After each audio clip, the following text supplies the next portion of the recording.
জামাতকে তেল দিচ্ছে, না হয় বিএনপিকে তেল দিচ্ছে। কোনো হিন্দু, কোনো বৌদ্ধ, কোনো খ্রিস্টান, কোনো মুসলমান ধর্মে ধর্মে ভেদাভেদ থাকবে না। দর্শক, আমি এখন অবস্থান করছি বান্দরবান পার্বত্য জেলার সাঙ্গু নদীর তীরে। আমরা আজকে আলোচনা করব বান্দরবান পার্বত্য জেলা সহ 3 পার্বত্য অঞ্চলে সম্প্রীতি সৃষ্টি করার জন্য এবং বৈষম্য দূরী করার জন্য, বিভিন্ন জাতি গোষ্ঠীর মধ্যে একাত্মবদ্ধতা তৈরি করার জন্য যিনি কাজ করছেন, বাংলাদেশের পরিচিত মুখ ইঞ্জিনিয়ার থোয়াইচিং মং চাকের সাথে। আপনার যে স্বপ্ন এবং আপনার যে পরিকল্পনা, সেই পরিকল্পনা এবং স্বপ্নের মধ্যে কেমন বাংলাদেশ দেখতে চান? আমরা এই বাংলাদেশে নাগরিক সবাই, এই বাংলাদেশ আমাদের সবার। তবে আমরা যারা এই পার্বত্য চট্টগ্রামে আমরা যারা আছি, আমরা প্রত্যেককে অস্তিত্ব সংকটের মধ্যে ভুগছে। বাঙালিরা তাদের তাদের নিজের জাতির অস্তিত্ব পরিচয় হারিয়েছে। আমরা যারা অবাঙালি আছি, আমাদের জাতির পরিচয় আমরা হারিয়েছি। তো এই যে পরিচয়টাকে কেন্দ্র করে আমাদের পাহাড়ের নানা সন্ত্রাসী গোষ্ঠীগুলো আমাদেরকে পুঁজি করে আমাদেরকে এই দেশের বিরুদ্ধে চক্রান্ত করার জন্য বারে বারে ধাবিত করছে। এই চক্রান্তের হাত থেকে মুক্তি পাওয়ার জন্য এবং আমাদের এই পার্বত্য চট্টগ্রামের যে যতগুলো জাতি আছে, প্রত্যেকটা জাতির নিজ জাতির পরিচয়ে বেঁচে থাকার জন্য যে অধিকার, যে লড়াই, এই লড়াইয়ের জন্য আমরা সিএসটি সম্প্রীতি জোট কাজ করছি। আপনি বলছেন আমরা কেমন বাংলাদেশ চাই? আমরা এমন একটা বাংলাদেশ চাই যে বাংলাদেশ সিঙ্গাপুরকে হার মানাবে, যে বাংলাদেশ বহিঃশক্তি, যে শক্তিধর একটা রাষ্ট্র দক্ষিণ এশিয়ায় ভারতের সাথে চোখে চোখ রেখে যেভাবে কথা বলছে, এমন একটা বাংলাদেশ আমরা কল্পনা করি। যে বাংলাদেশে কোনো হিন্দু, কোনো বৌদ্ধ, কোনো খ্রিস্টান, কোনো মুসলমান ধর্মে ধর্মে ভেদাভেদ থাকবে না, জাতিতে জাতিতে ভেদাভেদ থাকবে না, এমন একটা বাংলাদেশ আমরা দেখতে চাই। আমরা স্বাধীনতার 54 বছর পরেও দেখতে পেয়েছি যারা এই বাংলাদেশ শাসন করেছেন, কেউ ফেসিস্ট হওয়ার চেষ্টা করেছেন, কেউ আবার বাংলাদেশকে দুর্নীতিতে চ্যাম্পিয়ন করার চেষ্টা করেছেন। এই বাংলাদেশ আদৌ কি আপনার দৃষ্টিতে এই যে গণতন্ত্রময় বাংলাদেশ, সম্প্রীতির বাংলাদেশ, দুর্নীতিমুক্ত বাংলাদেশ গঠন করা সম্ভব কিনা? আমরা একটা সময় ভাবতাম ভারতের বিরুদ্ধে কথা বললে আমাদের কারো জীবন থাকবে না, আমাদের প্রত্যেকে মরতে হবে, আবরার ফাহাদের মতো, ওসমান হাদির মতো করে আমাদের জীবন দিতে হবে। কিন্তু যুগ পাল্টেছে, সময় পাল্টেছে। বাংলাদেশ কেন্দ্রিক স্বপ্ন দেখা, এবং এই বাংলাদেশ কেন্দ্রিক স্বপ্ন দেখতে গেলে আমি প্রথমে যাকে সামনের সারিতে আনতে চাই, সেটা হচ্ছে, এই কথা বললে অনেকে মনে করবেন আমি ডক্টর ইউনূসের এনজিও থেকে টাকা খেয়ে আমি এই কথাগুলো বলছি। জি না ভাই, ডক্টর ইউনূস যে কাজটি করেছেন এটা দৃশ্যমান নয়, এটা চোখে দেখা যায় না। চোখে দেখা না গিয়েও আমার এই বাংলাদেশটাকে পরিবর্তনের দিকে ডক্টর ইউনূস সরকার নিয়ে যাচ্ছে। যে কাজটা আমরা ভারতের বিরুদ্ধে কথা বলতে পারিনি, যে কাজটা আমরা ভারতের বিরুদ্ধে কথা বলতে গেলে আমাদের বুক ধর ধর করে কেঁপেছে, এই কাজটা আমাদের মনের মধ্যে সঞ্চারিত করেছে, আমাদেরকে সাহস জুগিয়েছে ডক্টর ইউনূস সরকার। সবচেয়ে আমাদের যে স্বামী স্ত্রীর সম্পর্ক ছিল একটা সময়, যে দেশের সাথে, এই দেশের সাথে আমাদের সাপের নিয়লের সম্পর্ক চলছে। এই সাপের নিয়লের সম্পর্কে চলার একমাত্র কারণ হচ্ছে ডক্টর ইউনূসের কারণে। আমরা এমন একটা বাংলাদেশ যে স্বপ্ন বিনির্মাণ দেখতে চাই, যে আমরা পাকিস্তান পন্থীও না, আমরা ভারত পন্থীও না, আমরা বাংলাদেশ পন্থী আমরা স্বপ্ন দেখাতে চাই। এই স্বপ্ন দেখতে গেলে আপনি বারে বারে বলছেন যে কোন সময় ফেসিস্ট হয়েছে, কোন সময় দুর্নীতির চ্যাম্পিয়ন হয়েছে। এই যে দুর্নীতিতে চ্যাম্পিয়ন এবং আপনার ফেসিস্ট হওয়ার যে রাস্তা, এই রাস্তায় হাঁটার সময় যারাই আমাকে পেট্রোলাইজ করছে, যারাই আমাকে যোগান দিচ্ছে, শক্তি দিচ্ছে, তারাই হচ্ছে ভারত, তারাই হচ্ছে আমেরিকা, তারাই হচ্ছে চীন। তাদের কথা শুনে আমি ওই চেয়ারে গিয়ে বসছি। ভাই, আমি যদি আপনার আপনার নুন খেয়ে আপনার গুণ না গায়, আপনি বলবেন এই ছেলেটা তো ভালো না। তাই ওই চেয়ারে যারাই বসছে, যে সরকারি চেয়ারে বসেছে, প্রত্যেক সরকার হয় আমেরিকার টাকা খেয়ে বসেছে, না হয় ভারতের টাকা খেয়ে বসেছে, না হয় কারো না কারো সহায়তা নিয়ে ওই জায়গায় বসেছে বলে আজকে ওরা তাদের এজেন্ডা বাস্তবায়ন করার কারণে আমার বাংলাদেশের আজকে এই অধপতন। বাংলাদেশের কি নাই? বাংলাদেশ হতে পারতো সুইজারল্যান্ড, বাংলাদেশ হতে পারতো সিঙ্গাপুর, বাংলাদেশ হতে পারতো মাহাথির। মাহাথির কে? মাহাথির হচ্ছে আমাদের বাংলাদেশের একজন নায়ক, যিনি মালয়েশিয়া পরিবর্তন করেছেন। তাহলে বাংলাদেশে হাজার হাজার লক্ষ লক্ষ মাহাথির থাকতে কেন আজকে আমরা মালয়েশিয়ার মতো বাংলাদেশকে বিনির্মাণ করতে পারিনি? তার একটি মাত্র কারণ, আমরা দাবিদারি করতে শিখেছি। তাই আমি মনে করি তেল মর্দন করা যে নীতি, এখান থেকে বেরিয়ে আসতে হবে। দেশের দর্পণ, সে দর্পণরা হয় আপনার জামাতকে তেল দিচ্ছে, না হয় বিএনপিকে তেল দিচ্ছে, না হয় আওয়ামী লীগকে তেল দিচ্ছে, না হয় এনসিপি কে তেল দিচ্ছে। এই যে টেলিতে বাংলাদেশে প্রকৃত যে সমস্যা, এটা ফুটে উঠছে না। এই ফুটে তোলার কাজকে আপনাদের যারা সংবাদ কর্মী আছেন, সংবাদ মাধ্যম আছেন, আপনারা তো ভাই সঠিক পথে নাই।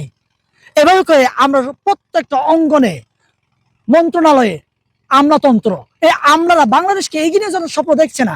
এই আমলারা স্বপ্ন দেখে আপনার তারা চাকরি করবে, কোটি কোটি টাকা লুটপাট করবে এবং আমেরিকায় গিয়ে বাড়ি করবে, সিঙ্গাপুরে গিয়ে বাড়ি করবে, আপনার কানাডায় গিয়ে বাড়ি করবে। যে নির্বাচন, জাতীয় নির্বাচন, বাংলাদেশের নাগরিকদের প্রতি আপনার কি আহ্বান আছে? যে সুন্দর একটি বাংলাদেশ গড়ার ক্ষেত্রে ভোট দেওয়ার ক্ষেত্রে আপনার কোনো আহ্বান আছে কিনা?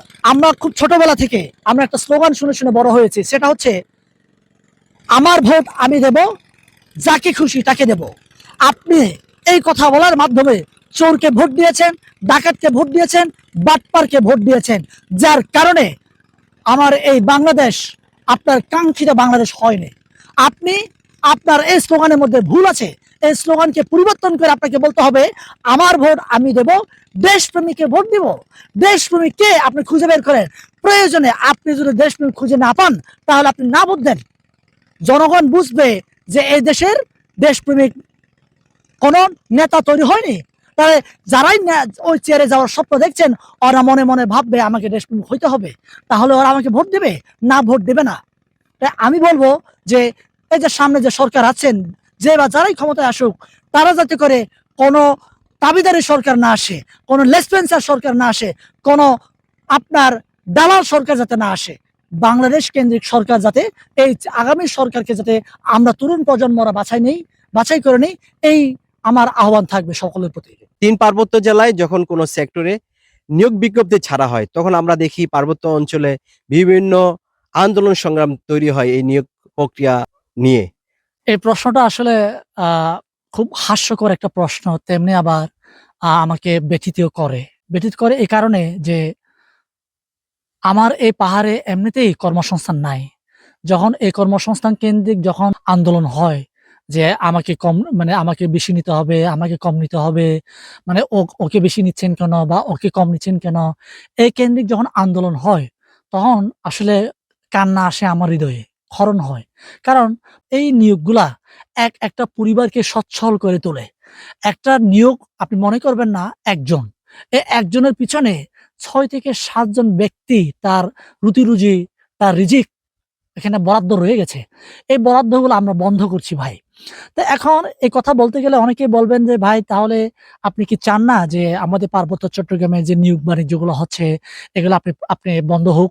আমি অবশ্যই চাই নিয়োগ বাণিজ্য বন্ধ হোক।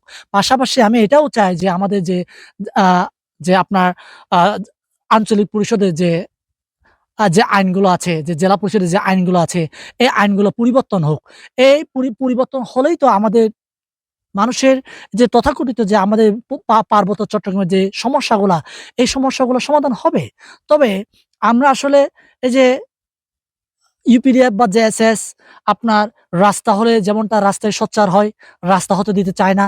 ঠিক তেমনি এক পক্ষ আছে যারা নিয়োগ হইলেই ওরা বলে যে, "ভাই এক পক্ষই নিয়ে যাচ্ছে খেলে আমরা কিছুই পাচ্ছি না।" এরকম করে নিয়োগগুলা বন্ধ করে। তো লাভটা কার? লা লাভ কারো নাই। ক্ষতি দিন শেষে আমাদের সবার। তো এই জায়গা থেকে আমাদের উত্তরণের উপায় কি? উত্তরণের উপায় একটাই। সেটা হচ্ছে নিয়োগ যাই হোক, নিয়োগটা হইতে দেন। নিয়োগ হলে হয় বাঙালি ৫ জন বেশি পাবে, না হয় কম পাবে। এটাই তো হবে, তাই না? এটাই তো হওয়ার কথা। কিন্তু নিয়োগ যদি নাই হয়, একটা বাঙালি তো আপনার নিয়োগ পাবে না। ঠিক তেমনি একটা অবাঙালি নিয়োগ পাবে না। তো এই বাঙালি, অবাঙালি বলেন যে আমরা যে এই পাহাড়ে আমরা যারা আছি, কেউই তো নিয়োগ পাচ্ছি না ভাই। আমার পাড়ে আ সমতলে অনেকগুলো ইন্ডাস্ট্রি আছে, অনেকগুলো সেক্টর আছে কর্মসংস্থানের। আমার পাহাড়ে কি কর্মসংস্থান আছে? কোন কর্মসংস্থান নাই। আপনি যে ৩ পার্বত্য জেলায় সম্প্রীতির বাণী নিয়ে ঘুরছেন, আপনি বৈষম্য দূরীকরণের জন্য কাজ করছেন এবং বিভিন্ন জাতিগোষ্ঠীর মধ্যে যে বিভেদ এবং যে পার্থক্য তৈরি করার যে একটি প্রবণতা সেটি দূর করার জন্য কাজ করছেন। সেক্ষেত্রে আপনি এই কাজগুলো করতে গিয়ে আপনি কোন ধরনের বাধা বিপত্তির সম্মুখীন হয়েছেন কিনা এবং জীবন কোন ঝুঁকির মধ্যে পড়েছিল কিনা? আমরা যখন ঢাকায় কথা বলতাম বিভিন্ন মিডিয়ার মাধ্যমে, তখন মিডিয়ায় অনেক ধরনের ট্রল, আমাদেরকে আপনার সাইবার বুলিং, আমাদেরকে হ্যারাসমেন্ট এবং আমাদেরকে মানে হত্যার মতো হুমকি আমরা পেয়েছি। তবে বান্দরবনে আসার পরে এই চিত্রটা আমি ভিন্নতা দেখতে পেয়েছি। যে আমরা ভেবেছিলাম যে আসলে পার্বত্য চট্টগ্রাম তথা এই যে আমাদের বান্দরবনের লোকেরা অনেক আমাদেরকে অপছন্দ করে। আমরা ভেবেছিলাম। কিন্তু বান্দরবনে আমরা বিভিন্ন উপজেলায়, আপনার ইউনিয়নে, গ্রামে গিয়েছি। প্রত্যন্ত অঞ্চলের মানুষের সাথে আমরা কথা বলেছি। এরা যেভাবে আমাদেরকে গ্রহণ করেছে, এটা আমাকে আসলে মুগ্ধ করেছে এবং আমাদের সিএসটি সম্প্রীতি জোটকে এতটা সাদর গ্রহণ করেছে, এটা বলার মতো না। এটা ধর্ম, বর্ণ নির্বিশেষে একসাথে সবাই বলছে, "ভাই, আপনারা যেটা করছেন এটা হচ্ছে একদম সঠিক কাজ।" এতদিন ধরে যারা ইউপিডিএফ, জেএসএস কিংবা অন্যান্য যে সংগঠনগুলো পার্বত্য চট্টগ্রাম কেন্দ্রিক যারা রাজনীতি করেছে, তাদের নীতিগুলা, তাদের কৌশলগুলা ভুল ছিল। আপনারা যে কৌশল নিয়ে রাস্তায় যাচ্ছেন, যে পথে যাচ্ছেন, এই কৌশলটা খুব ভালো এবং আমাদের পার্বত্য চট্টগ্রামের সত্যিকার অর্থে মানুষের পরিবর্তন, আমূল পরিবর্তন আনবে বলে ওরা বিশ্বাস করছে। এই বিশ্বাসটাকে কাজে লাগিয়ে আমরা তাদের আস্থার উপর আ কি বলবো? আপনার দায়িত্ব নিয়ে আমরা আমাদের সিএসটি সম্প্রীতি জোটকে পার্বত্য চট্টগ্রামে তথা বাংলাদেশে আমরা ছড়িয়ে দিতে চাই এবং আমরা যে আপনি যে বললেন আমাদেরকে কেউ হুমকি দিচ্ছে কিনা। এখন আমরা খাগড়াছড়িতে যাবো বলে আমরা ফেসবুকে একটা স্ট্যাটাস দিয়েছি। আমরা দেখতে পাচ্ছি আমাদেরকে মারবে, কাটবে। আপনার মালয়েশিয়ায় বসে, আপনার সিঙ্গাপুরে বসে উস্কানিমূলক কথাবার্তা বলছেন। এই যে যারা উস্কানি দিয়ে কথা বলছেন ওরা তো ভাই সেফ জোনে থেকেই উস্কানি দিচ্ছে। কিন্তু যারা আপনার আমাদেরকে আক্রমণ করতে আসবে, আপনি যখন আইনি জটিলতায় পড়বেন তখন আপনি তো সমস্যায় পড়বেন, আপনার পরিবার সমস্যায় পড়বে। তাহলে এইরকম দীর্ঘদিন ধরে আমাদের পার্বত্য চট্টগ্রামের নানা সংগঠন নানাভাবে উস্কানিমূলক কথাবার্তা বলে আসছে এবং তাদেরকে ভুল পথে পরিচালনা করেছে। এই ভুল পথে পরিচালিত হওয়ার ফলে আমাদের পার্বত্য চট্টগ্রামের মানুষরা পরিবর্তনের ছোঁয়া পায়নি। এই পরিবর্তনের ছোঁয়া যদি আপনারা পেতে চান, তাহলে এই যে 0.2% মানুষের যে সন্ত্রাসী সংগঠনের কথায় যদি আপনি প্রলুব্ধ হয়ে আপনি অস্ত্র হাতে তুলে নেন, আইন নিজের হাতে তুলে নেন, তাহলে ভাই আমার এই পাহাড় পরিবর্তন আসবে না। তথাকথিত জাতির কথা, জাতির অস্তিত্ব রক্ষার কথা যদি বলেন, তাহলে আপনি জাতির অস্তিত্ব রক্ষা করতে পারবেন না। আমি এখন আছি বান্দরবন শহরে, সাঙ্গু নদীর পাড়ে আছি। আমার এই পাহাড়ে যে আপনারা তো বাঙালি ভাই, মিডিয়া কর্মী আপনারা বাঙালি ভাই। এই বাঙালি ভাইদের সামনেই বলছি যে এখানে মগরা মারমা হয়ে গেছে, হ্যাঁ? এবং এই মারমাদের ঘরগুলা কোথায়? সাঙ্গু নদীর পাড়ে। বন্যা একবার ডুবে আর বন্যাটা চলে গেলে আগুনে একবার ডুবে। তাহলে আপনি কবে উন্নত হবেন, কবে বিল্ডিং করবেন, কবে দালান করবেন? এই আগুনে তো আপনি পুরো জ্বলে পুড়ে ছারখার হয়ে যাচ্ছেন। এই ছারখার করছে কে? যারা আপনাকে আপনার অস্তিত্ব রক্ষার জন্য কথা বলছে, তারা আপনাকে ব্যবহার করার জন্য, আপনার মাথায় উগ্রতা জাগিয়ে তোলার জন্য এই আগুনগুলো ওরা ধরায় এবং এই কাজগুলো ওরা করে।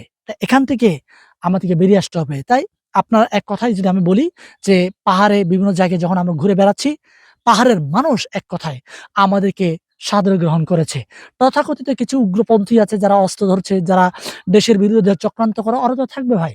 ওদের ভয়ে যদি আমরা আমাদের কাজগুলো থামিয়ে দেই, তাহলে আমার এই পাহাড় পরিবর্তন হবে না।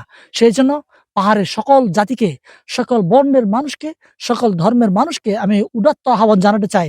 সিএসটি সম্প্রীতি জোট হবে এই পাহাড়ের মানুষের মুক্তির দূত। এই মুক্তির দূত হয়ে সিএসটি সম্প্রীতি জোট আপনাদের দুয়ারে যাচ্ছে এবং সম্প্রীতির কথা বলে যাচ্ছে। এই সম্প্রীতি যখন আপনি ধারণ করবেন, আপনাকে কেউ অস্ত্র তুলে নিতে পারবে না। অস্ত্র দিয়ে যদি এই পাহাড়ে মুক্তি আসতো, অস্ত্র দিয়ে যদি আপনার অস্তিত্ব রক্ষা হতো, তাহলে বিগত ৫৪ বছরে এবং স্বাধীনতার ২৮ বছরে পাহাড়ের মানুষ আপনার অস্তিত্ব রক্ষা হয়ে যেত এবং এই পাহাড়ে আর কেউ অস্ত্রের বুলেটে কেউ আর মরে যেত না। তাই শেষ কথা যে পাহাড়ে শান্তি স্থাপন করতে হবে এবং সিএসটি সম্প্রীতি জোট এই শান্তি স্থাপনের জন্য, সম্প্রীতি তৈরির জন্য দুয়ারে, ঘরে যাচ্ছে। এই যাওয়াটাকে আপনারা যতদিন যেভাবে গ্রহণ করবেন, সেভাবে আমার এই পাহাড় শান্তি হবে। দর্শক, আমরা জাগরণ নিউজ 24 এর টিম দীর্ঘ সময় ধরে কথা বলছিলাম বান্দরবনের একমাত্র নদী সাঙ্গু নদীর তীরে দাঁড়িয়ে বান্দরবনের পরিচিত মুখ সিএসটি সম্প্রীতি জোটের আহ্বায়ক ইঞ্জিনিয়ার থোয়াচিং মং চাকের সাথে। আমরা জানার চেষ্টা করেছিলাম বান্দরবন সহ 3 পার্বত্য জেলার নানান বিষয়াদি। আমরা আরো জানার চেষ্টা করেছিলাম বাংলাদেশ গঠনে জনগণের কি ভূমিকা পালন করতে হবে। দর্শক, এতক্ষণ ধরে আমাদের সাথে থাকার জন্য জাগো নিউজ 24 এর পক্ষ থেকে অসংখ্য ধন্যবাদ।